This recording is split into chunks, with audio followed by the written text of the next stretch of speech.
ANMR ನ್ಯೂಸ್ಗೆ ಸ್ವಾಗತ. ಅನು silk and ಸ್ಯಾರೀಸ್ನಲ್ಲಿ ಭರ್ಜರಿ ಕೊಡುಗೆ. ರು 5,000 ಖರೀದಿ ಮೇಲೆ 1 ಗ್ರಾಂ ಚಿನ್ನದ ನಾಣ್ಯ ಗೆಲ್ಲುವ ಸುವರ್ಣಾವಕಾಶ.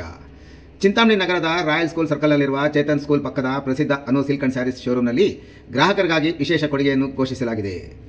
ಶೋರೂಮಿನಲ್ಲಿ 300 ರೂಪಾಯಿದಿಂದ ಆರಂಭಗೊಂಡು 50,000 ರೂಪಾಯಿವರೆಗಿನ ವಿವಿಧ ವಿನ್ಯಾಸದ ಸೀರೆಗಳು ಹಾಗೂ ಮಹಿಳೆಯರ ಉಡುಪುಗಳು ಲಭ್ಯವಿವೆ. ಪ್ರಮುಖವಾಗಿ ಸಿಲ್ಕ್ ಮಾರ್ಕ್ ಪ್ರಮಾಣೀಕೃತ ಪ್ಯೂರ್ ಮೈಸೂರು ಸಿಲ್ಕ್ ಸೀರೆಗಳು 50 GSMನಿಂದ 160 GSMವರೆಗೂ, ಪ್ಯೂರ್ ಕೈಮಗ್ಗದ ರೇಷ್ಮೆ ಸೀರೆಗಳು, pure Banaras, semi silks, fancy designer ಸೀರೆಗಳು, ವರ್ಕ್ ಬ್ಲೌಸ್ ಹಾಗೂ ಕಳಂಕಾರಿ ಬ್ಲೌಸ್ಗಳು ಲಭ್ಯವಿದ್ದು ಆಕರ್ಷಕ ರಿಯಾಯಿತಿ ನೀಡಲಾಗುತ್ತಿದೆ.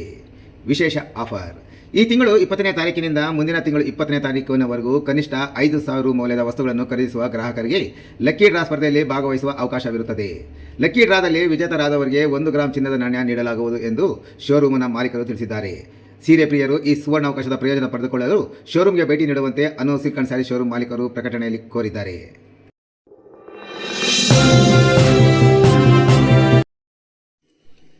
ಬೆಂಗಳೂರು ಗ್ರಾಮಾಂತರ ನೆಲಮಂಗಲ ತಾಲೂಕಿನ ಎಂಟಗಾನಹಳ್ಳಿ ಬಳಿ ಅಪಘಾತ. ನಿಂತಿದ್ದ ಲಾರಿಗೆ ಕಾರು ಡಿಕ್ಕಿ, ಯುವಕನ ದಾರುಣ ಅಂತ್ಯ. ನಿರ್ಲಕ್ಷ್ಯದ ಹಿನ್ನೆಲೆ ಲಾರಿ ಚಾಲಕನ ವಿರುದ್ಧ ಕೇಸು ದಾಖಲು. ನಿಂತಿದ್ದ ಲಾರಿಗೆ ಕಾರು ಡಿಕ್ಕಿ ಹೊಡೆದ ಪರಿಣಾಮ ಯುವಕನೋರ್ವ ದಾರುಣ ಅಂತ್ಯ ಕಂಡಿರುವ ಘಟನೆ ನೆಲಮಂಗಲ ತಾಲೂಕಿನ ಎಂಟಗಾನಹಳ್ಳಿ ಬಳಿ ನಡೆದಿದೆ. 26 ವರ್ಷದ ದರ್ಶನ್ ಮೃತ ದುರ್ದೈವಿ. ಯಡೂರಿನ ನಿವಾಸಿಯಾಗಿದ್ದು, ದರ್ಶನ್ಗೆ ತಾಯಿ ಇರಲಿಲ್ಲ. ತಂದೆ ವೆಂಕಟೇಶ್ ಅವರ ಜೊತೆ ವಾಸವಿದ್ದ ಇವರು ರೈತನಾಗಿ ಕೆಲಸ ಮಾಡಿಕೊಂಡಿದ್ದರು.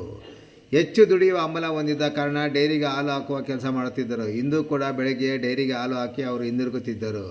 ಆದರೆ ವಿಧಿಯಾಟಕ್ಕೆ ಮಾರ್ಗ ಮಧ್ಯೆ ಅವರ ಜೀವ ಹೋಗಿದೆ. ನಡೆದಿತ್ತು ಮದುವೆ ಮಾತುಕತೆ. ನೆಲಮಂಗಲದಲ್ಲಿ ಹಾಲು ಹಾಕಿ ಯಡಿಯೂರಿಗೆ ಒಮಿನಿ ಕಾರ್ನಲ್ಲಿ ಹಿಂದಿರುಗುವ ವೇಳೆ ಎಂಟಗಾನಹಳ್ಳಿಯಲ್ಲಿ ಹೆದ್ದಾರಿಯಲ್ಲಿ ಬೆಳಗ್ಗೆ 4:30 ಸಮಯದಲ್ಲಿ ಲಾರಿ ನಿಂತಿರೋದು ದರ್ಶನ್ಗೆ ಕಾಣಿಸಿಲ್ಲ. ಪರಿಣಾಮ ಕಾರು ನಿಂತಿದ್ದ ಲಾರಿಗೆ ಹೋಗಿ ಡಿಕ್ಕಿ ಗುದ್ದಿದೆ. ಅಪಘಾತದ ತೀವ್ರತೆಗೆ ಸ್ಥಳದಲ್ಲೇ ದರ್ಶನ್ ಪ್ರಾಣ ಬಿಟ್ಟಿದ್ದಾರೆ. ಇನ್ನು ದರ್ಶನ್ಗೆ ಸಂಬಂಧಿಕರಲ್ಲಿಯೇ ಹುಡುಗಿ ನೋಡಿ ಮದುವೆ ಮಾತುಕತೆಯು ನಡೆಸಲಾಗಿತ್ತು. ಆದರೆ ದುರ್ದೈವ ಎಂಬಂತೆ ಹಸೆಮಣೆ ಏರುವ ಮುನ್ನವೇ ಅಪಘಾತದಲ್ಲಿ ಅವರು ಪ್ರಾಣಪಕ್ಷಿ ಹಾರಿ ಹೋಗಿದೆ.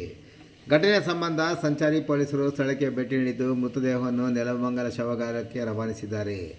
ಲಾರಿ ಚಾಲಕನ ನಿರ್ಲಕ್ಷ್ಯದಿಂದಲೇ ಅಪಘಾತ ಸಂಭವಿಸಿದ ಹಿನ್ನೆಲೆ ಆತನ ವಿರುದ್ಧ ಪೊಲೀಸರು ಪ್ರಕರಣ ದಾಖಲಿಸಿ ಮುಂದಿನ ಕ್ರಮ ಕೈಗೊಂಡಿದ್ದಾರೆ.